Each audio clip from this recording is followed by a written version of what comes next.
You ever just wake up out of like a dead sleep at 2 o'clock in the morning? Anybody? And I'm not talking about a bathroom run. And if you're old, you understand that. If you're young, you're going, what? You just wait, young fellas. You're going to find yourself up about every hour, 2 hours. But I'm not talking about a bathroom run. I'm talking about those nights when you wake up and your mind just starts churning over and over and over and over. And isn't it amazing where your mind can go to at 2 o'clock in the morning? It's crazy, isn't it? That's when I usually say, yep, you need to check yourself into some mental institution somewhere. I am crazy. Why is this going through my mind? Waking up out of a dead sleep. During the day, it's pretty easy to be distracted. Wouldn't you agree? You've got work, you got work meetings, we've got errands and lunches, and you got people calling and texting, and we got places to go, people to see, and things to do, but then night comes. For most people that I talk to, it's like night comes, you get ready for bed, you lay down, and then your mind starts churning. That's not me. Like my wife will tell you, I go to sleep really, really fast. I go to sleep really, really early and go to sleep really, really fast, right? Can I hear an amen, baby? Give me a good amen. In fact, I think it kind of irritates her sometimes that I can go to sleep, as fast as I do. But then I wake up at 2 o'clock. And the house is still and it's quiet and the phone's not ringing or beeping or buzzing or whatever that phone does. And suddenly everything that you've been able to outrun during the day catches up with you at night. It's crazy how you can remember and replay a conversation that took place like 12 hours earlier. Are you with me? Like you had the conversation, didn't bother you then, But then suddenly, at 2 o'clock in the morning, you're thinking about a conversation that took place at 2 o'clock in the afternoon. Or maybe you're like me. Last week I confessed that there literally was like 2 or 3 days later that I woke up at 2 o'clock thinking, oh my goodness. And sometimes, you wake up and you think about things you wish you'd said. That's not me. I'm usually thinking about things I wish I hadn't said. Y'all there?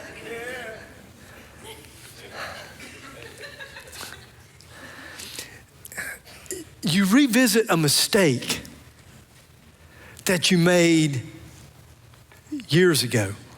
That's what I'm talking about. Like at 2 o'clock in the morning, you wake up and there's that thing and you go, like I had totally forgotten. And the devil says, well, let me remind you. And then you start to deal with failure all over again. It's fresh. It's like it happened yesterday.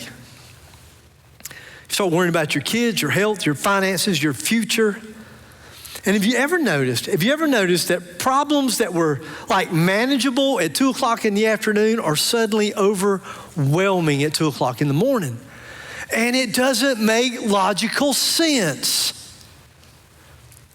But there you are. Sometimes God wakes us up. I'll tell you what I've learned.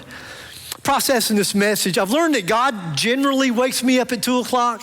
You heard me say that last week, and I usually argue with him and say, hey, I'm gonna get up in a couple hours anyway. Couldn't we just wait? And he always says no. But what I have found at 1:30, it's like the devil himself wakes me up. Y'all know what I'm talking about? Spiritual warfare is real. We have an enemy that he wants to kill, steal, and destroy. He will take you out, and he loves it when it's 1:30 in the morning when he does it. There's nowhere to run and hide. It's quiet. There's no one to call, no one to text, no one to talk to. It's just quiet. Or maybe what wakes you up at 1:30 or 2 o'clock in the morning, it's your own fear. It's your own fear and anxiety. And suddenly you wake up and you can't hardly breathe and you're anxious as you think about, ponder maybe the past, the present, the future. But whatever it is that got you up, here's the question. What do you do when you're awake at 2 o'clock and your soul won't let you rest. Now, let me read that one more time, because when I first wrote it, I didn't put the word soul in there. I put the word mind, right? Because the mind is the battlefield is the mind. But I went back after processing this over several weeks, and I changed it. What do you do when you're awake at 2 a.m. and your soul? Then when we talk about soul, the Greek word for soul is psyche. Actually, psychology is not the study of the mind or the emotions. Psychology actually is the study of the soul. And when you wake up at 2 o'clock in the morning and you're overwhelmed with life, then it gets you where you live the deepest. It affects your soul. You with me? Somewhere deep down inside, beyond your greatest imagination, there's an ache deep, deep, deep in your soul. That's where Psalm 77 meets us. Because the guy who wrote Psalm 77 is having one of those nights. In fact, he said this in verses 2 and 4. He said, at night, I stretched out untiring hands, and I would not be comforted. You kept my eyes from closing. I was too troubled to speak. This is not a psalm that's written on the mountaintop. This is not a spiritual high. This is not a spiritual giant. This is not someone who is looking back over life and thinks that he has it all together and spiritually he's got everything figured out. This is a guy that's crying out to God in the middle of the night in a deep, dark pit. And he's wondering where God is. Psalm 77 begins this way, verse 1. I cried out to God for help. I cried out to God to hear me. So I wrote, this is right out of a commentary, and here's what this commentator wrote. He said, the psalmist doesn't begin with faith. And I would argue with that. And I'm gonna back that up as we go. I'm gonna point to you to a couple verses of scripture and say, I believe that he's wrong. I believe this is faith working itself out loud. It's not quiet. It's not a whisper. And I'll talk about that in a minute. These are deep groanings from the depths of your soul. It's faith working itself out loud. Whatever you want to call it, it begins with honesty, that's for sure. The lament psalms could be, I think they are offensive to the spiritually elite. Those who would say, we need to fake it till we make it. Right? I was somehow raised in that church. In fact, I heard a pastor say one time, fake it till you make it because the person beside you doesn't know the difference. And I think, well, then you know what? Your church must be full of people that are faking it too, because our church, you can't do that. Not at Springwell, maybe other churches, but the people that we reach, those are people that will smell a fake a mile away. Now you're nervous if you're faking it, right? We done found you out.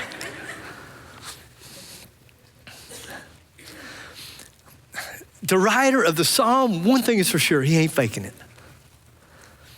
He's not smiling through his pain. Anybody remember Little Wet Willie, 1974? Hello, y'all, is there anybody, old people here? Well, you say you got the blues. That's as far as I'm going. Right? Well, this ain't Wet Willie, I'm telling you. He's not posting his best life, he's crying out loud. And can I just say, I just love that. I love it. Verse 2, when I was in distress, I sought the Lord. The first thing that crossed my mind as I read that verse, I thought, you know what? That's what pain does. Pain has a way of exposing what we're really trusting in. It does. So, during the hard times of your life, when you have questions and no answers, when you're wondering where God is, when you're trying to figure God out, where do you run to? What do you do when your soul is hurting? Where do you run to? He said he sought the Lord. See, I told you. It's faith working itself out loud. He may have questions about God. There may be things he don't like, but at least where he's running to is God. Where are you running to during those moments? So this is the place where I talk about drugs and alcohol, right?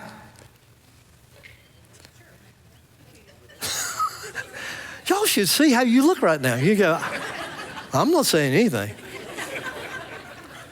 It is. It's where every preacher would talk about drugs and alcohol. What we don't talk about sometimes, though, is food. Woo! You know what I'm talking about? Anybody else run to food? Hello, that's me. I stood on this stage years ago and I said, you know what? If I put on a few pounds, I'm going through a really difficult time and I can't figure God out. And I thought, I wish I hadn't said that now. You know what I'm talking about? When it's like visible. There it is. What about work? We don't talk about work. Where do you run to when life gets hard? Where do you run to? For some of us, what we would choose to do, and I'm in that category as well, I am a workaholic. I love to work. I really do. And I would rather run to work so it will distract me from the pain. I don't have time to think about it if I'm busy. The psalmist is desperate. So he says, when I was in distress, I sought the Lord. And that's why I say that he was working out his faith out loud.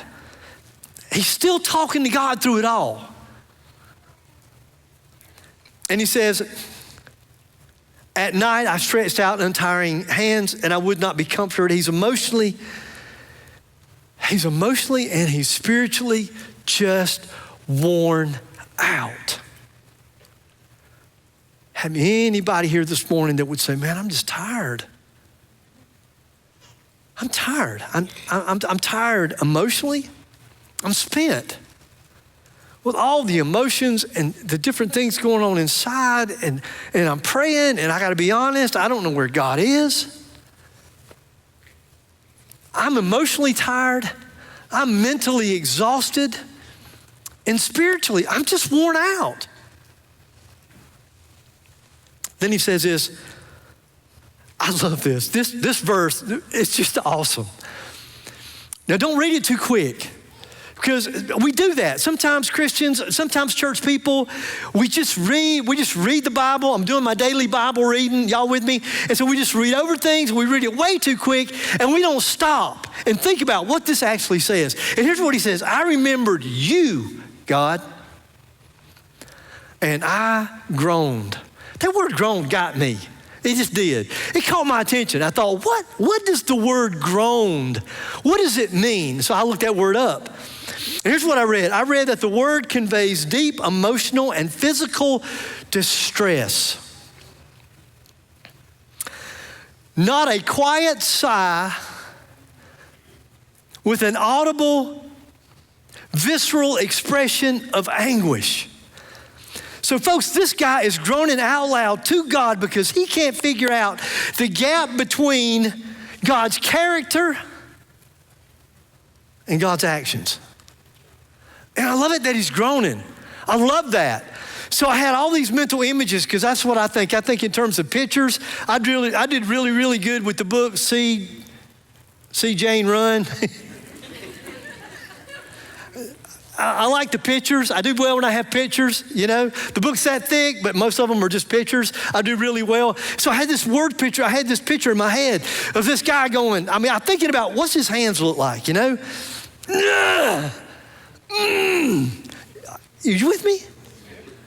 It's audible. It's out loud. And he's expressing his discontent, his confusion to God. I wasn't raised that you could do that. You can't do that. Like God has this fragile ego and that we might hurt his feelings or make him mad and then he would never bless us again. Man, I love this passage. I love this verse. He's groaning out loud and he's saying to God, he's saying, you know what? I thought I knew who you were. But I got to be honest, things aren't adding up. And I can't be solid anymore. I can't just pretend like it's not happening. I can't pretend like I think that you're all that, because right now I don't. And I love that, not because he's hurting, but that how he can honestly pour out how he feels to God. And so here's what this is for me. This is, if he can do it, then I can do it. When I am confused, when I do doubt, when I'm not sure, when I'm trying to fill in the gap between who I believe God has said that he is and what my experiences are, that I can go to him with my, can you say this on Sunday morning? Can I say doubt? Can you say that? Can you say that as a Christian there are times, maybe a lot of times, when we have doubt about who God is? So he says, I remembered you, God, and I groaned and I meditated and my spirit grew faint. So this is active, painful wrestling with God and his circumstances. And I love this. He says, you kept my eyes from closing. He's just blaming God. I just love that, don't you? Don't we do that? I mean, who are we kidding? Don't we do that? Don't we blame, like, it's not my fault. I mean, it's not my fault. I'm going through what I'm going through, but it must be your fault. So he's blaming God. He said, I feel the way I do. And I've said that to God. God, you know what? I'd have more faith. I'd have more faith if you'd show up and do something. Am I treading on thin ice right here? Y'all kind of look like I am. I've said that to him. Well, you need more faith, right? I went to that church that Sunday. God's not working because you don't have enough faith. And I'd have more faith if God would do something. And I'm trying to fill in the gap between God being a miracle God and no action and me trying to figure it out. And then I just think this next little part of this verse, I think it's kind of funny. I was too troubled to speak. I went, really? Sound like to me you're not having a lot of trouble speaking. I don't think so, Skippy. It looks like to me you're doing a lot of speaking. In fact, you're doing maybe a little too much speaking. You know, maybe you should have a Karen and she should tap you on the shoulder and say, honey.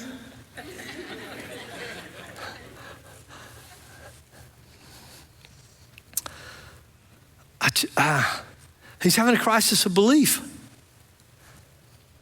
He's saying, I've cried out, I've groaned, I've wrestled with God. I've tried to put into words what's happening inside of me, but now I don't even know what to say anymore. Have you been there?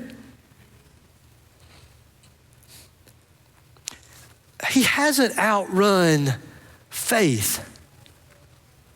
He's out of words. He's just run out of words. Have you been there? Have you been there when you cried out to God and you said everything that you know to say, and then at the end of everything that you've had to say, you said, and that still doesn't say it, and I don't know what else to say. I'm not out of pain. I just don't have any more words. I'm tired. I'm wore out. The pain was simply bigger than his vocabulary. And then he says this, I thought about the former days, the years of long ago. I remembered my songs in the night. And then he has 6 questions. 6 questions. And he's talking about God. Are you with me? He has 6 major questions. Remember, he was thinking to himself, I know what you've said about yourself. But there's a gap between what you've said and what I'm experiencing. There's a gap between what you've said and your actions. So verse 7, he says, will the Lord reject me forever?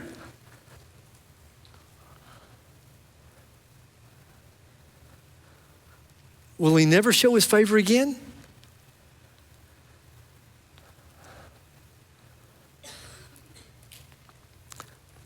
Has his unfailing love, God is a God of love, God is love, but has his unfailing love, is it gone?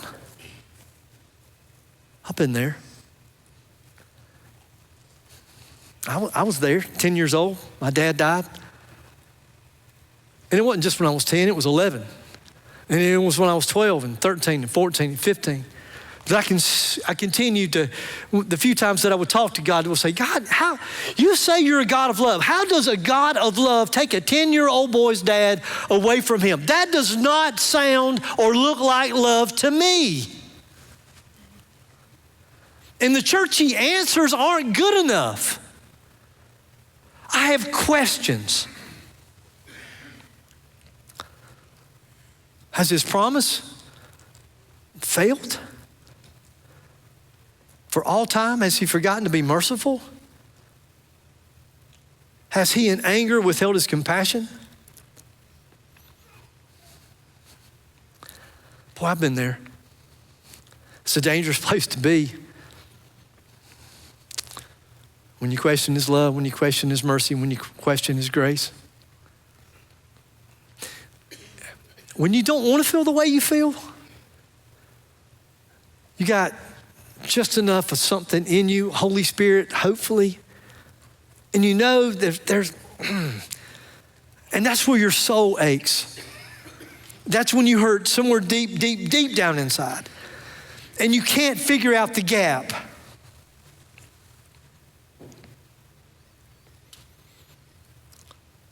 In other words, he says, God, I know what you've said about yourself, but what I'm experiencing doesn't match with what you said. I think most of us have been there. And if you hadn't, just hang on. Just wait, it's coming. Aren't you glad you came? I'm just here to lift you up and encourage you. I love the Psalms. I love the Psalms. This is where we live, folks. This is real life right here. This is beyond Sunday morning.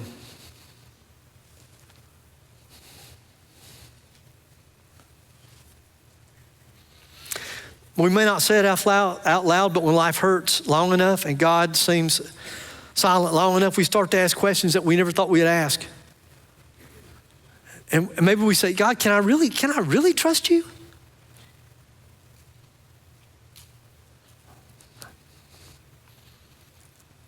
Are your promises really true, or was I misled and these promises didn't apply to me anyway?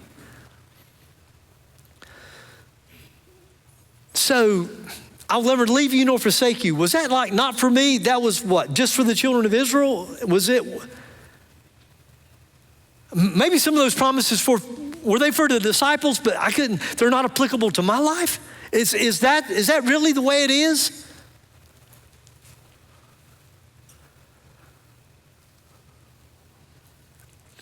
And if you love me, then why does it feel like you've forgotten me?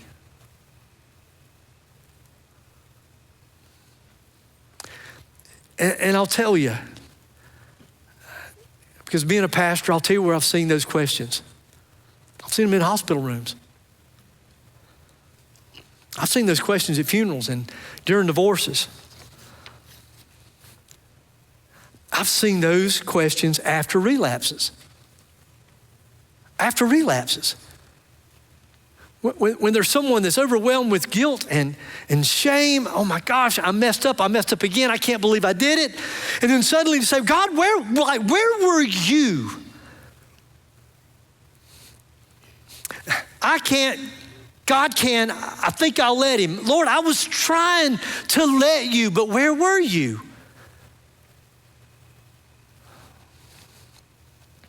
When the job is gone, when the diagnosis comes, when heaven seems silent. I think there's enough of this Debbie Downer stuff. What do y'all think? Y'all think it's time to kind of lift us up a little bit? Would you agree? You've been down long enough. You said, man, I'm down there. What do I do though?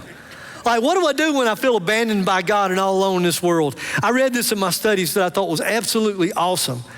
Some really smart person said, yet paradoxically, this vulnerable state becomes the threshold of where transformation begins. Do you see it? Just leave that up there. Yet paradoxically. In other words, are you with me? I'm in this, wait a minute, this doesn't make sense. I don't want to grow through pain. No, but paradoxically, this vulnerable state begins the threshold of where my life begins to really change. It makes the difference between whether I really get to intimately know God or not. I don't want to talk to you about religion this morning. You've had enough religion. We just don't talk about religion. I'm talking about a relationship with Jesus, whereby When you get it, when it clicks, when it's real, you can't get close to him enough. The closer you get, I used to say, God, I want to be so close to you that I feel your breath on my face. I said that, it sounded sweet, didn't it?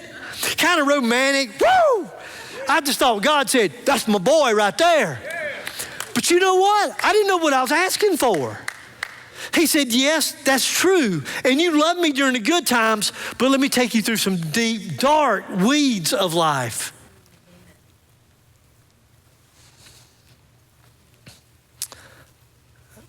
And he knew what he was doing. So is there any resolve? Is he going to be stuck in this pain forever? Well, here's the turning point. Something changes, and this is so important. Now the quote will even make more sense to you. Let me tell you what changed. The circumstances didn't change. The circumstances didn't change. And those are the testimonies we're accustomed to hearing. That's what we want to hear in church, right? Woo! I got the diagnosis, but God healed me. All God's people said. But what about when the diagnosis comes and there's no miracle? I don't want to hear that testimony, do you? Where's the hope in that story? Let's move on. Verse 11, I will remember the deeds of the Lord. Yes, I will remember your miracles of long ago. And the breakthrough didn't come because God suddenly explained everything. It didn't happen. The breakthrough didn't come because God worked a miracle. It didn't happen. The breakthrough came because he remembered. He remembered. He stopped staring at what God wasn't doing, and he started to remember what God had already done. That's faith. That's faith. I'll tell you what I've learned. One of the things I've learned in life is that we often see God's best in the rearview mirror. That's what I've learned. In the moment, life feels random, confusing, and messy. And the truth is, I tend to forget. I do. I tend to forget.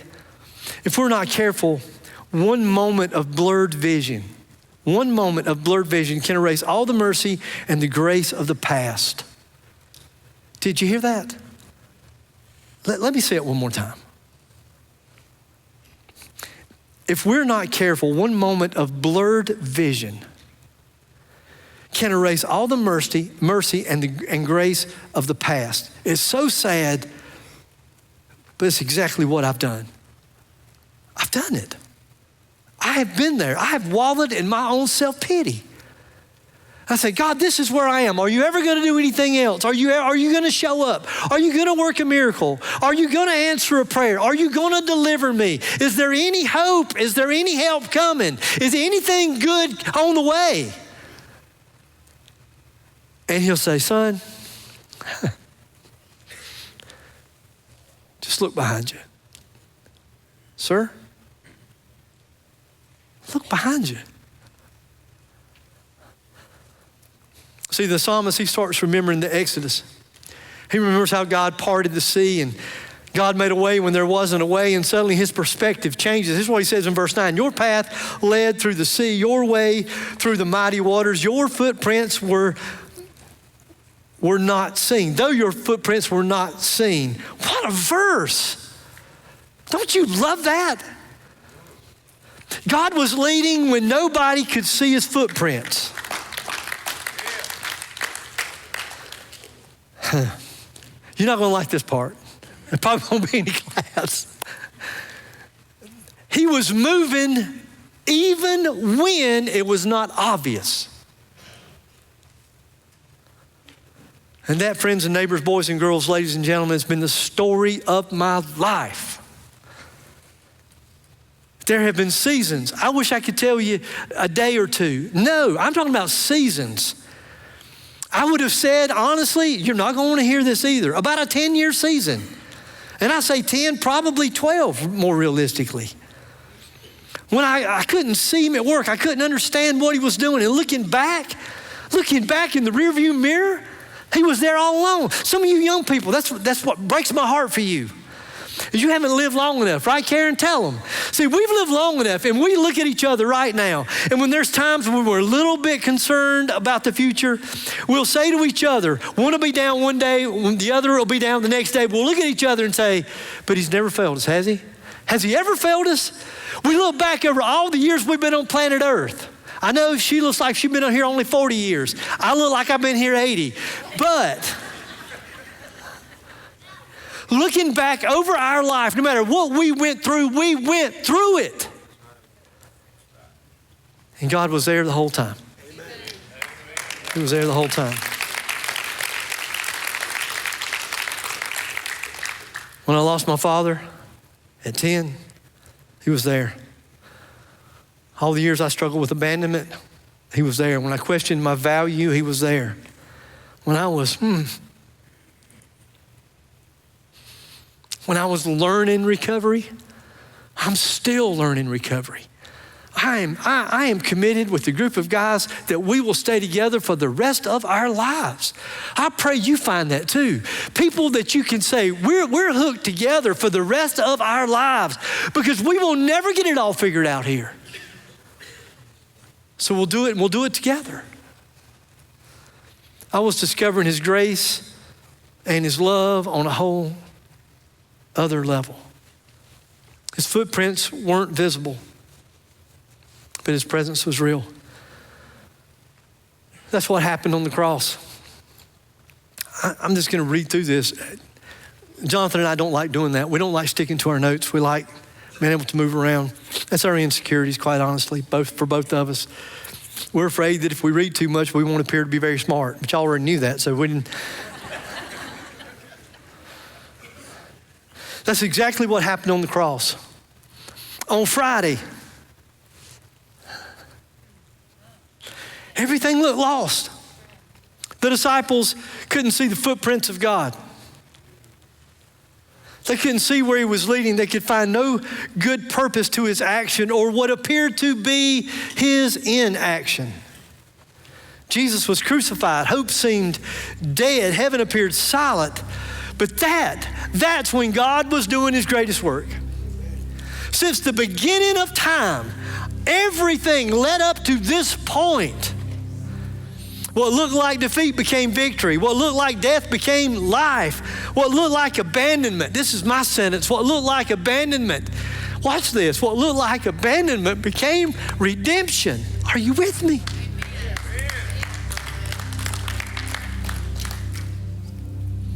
The cross reminds us that God's silence does not equal God's absence. God's hiddenness does not equal God's inactivity. Some of you walked in here, you're tired. You are wore out. And you're wore out mentally. And you're wore out emotionally. And you're wore out spiritually, and it's affected your physical. You hurt physically. And when you read some of those questions in Psalm 77, you thought, that's why I'm right there right now. And if that's you, I just want to lift you up and pray for you. I'm trying to think how to do this. I know, I don't have it all figured out, right? So here's what us preachers do. We get you to this point, every head bowed, every eye closed. And then maybe we ask that you slip up your hand if this is where you are. So there remains some anonymity that nobody will know. I get it. But what if I just had everybody looking around? And what if I said, if that's you, if that's where you are, you're tired, you're worn out, and I want to pray for you, what if you just, with everybody looking, just raised your hand? And then we can look around in this room and we can say, you know what? Psalm 77 wasn't just for Asaph. It wasn't just for him writing for his nation. It's for us. It's for all of the people right here, right now. So with everybody looking around, if you said, you know what, that's me. I'm a follower of Jesus, but I'm wore out. How about you? Can you slip up your hand? It's a lot of people. Say, I'm wore out. I'm tired. So maybe your prayer Maybe your prayer would be, God, I don't understand what you're doing. I don't know. And you can tell him. He already knows what you're thinking. You say, and I got to be honest, I don't even like it. But I got nowhere to go. I'm not going back. And maybe you just begin to pray. For some of you, you know what? You might just want to come down to this altar. Janet's going to play and sing. She's going to play. That's a whisper mic, I think is what it means they whisper. But you know what? You might just want to come here and kneel while she plays. You know, I've thought about this a lot. I've thought, how do we make it less awkward? I don't know why we feel like we have to do that, but we do, don't we? Let's take an awkward moment and somehow take the awkwardness out. Let's don't do that. Let's just make it a real moment. What do you say? So you might just want to get out right now and just make your way to the altar. You can come. There's some of you that are not followers of Jesus. And for those of you that are followers of Jesus, you'd say, like, really? You want to give a salvation invitation now? Yeah. Because here's what I would tell you. You know what? You're living your life just as broken. You're confused, right? And maybe you're trying to figure out the God thing. Maybe you're trying to sort that out in your head.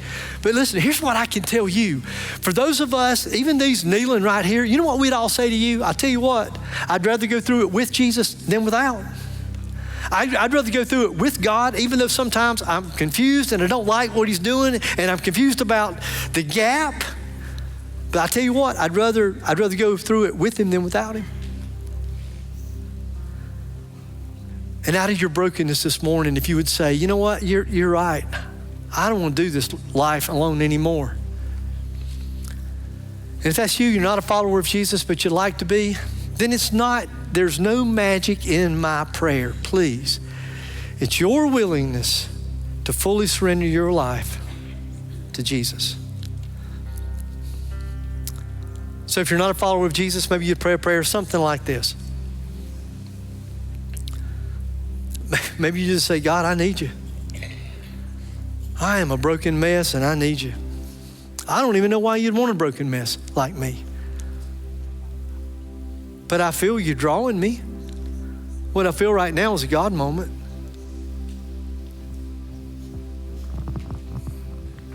I believe Jesus died for my sins and rose again. I believe you were raised on the third day. I know you're alive.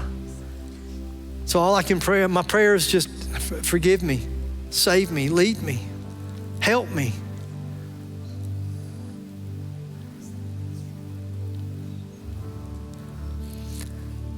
Now I'm going to ask Janet if she'll just continue to play for just another moment. And I know the band's not playing, no voices are singing.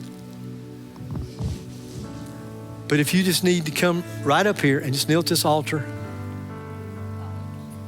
and just bring it to Jesus,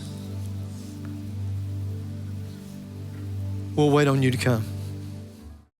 So next week, we will wrap up this little series called Unfiltered with maybe the most unfiltered psalm in all the lament psalms. We're going to be in Psalm 109.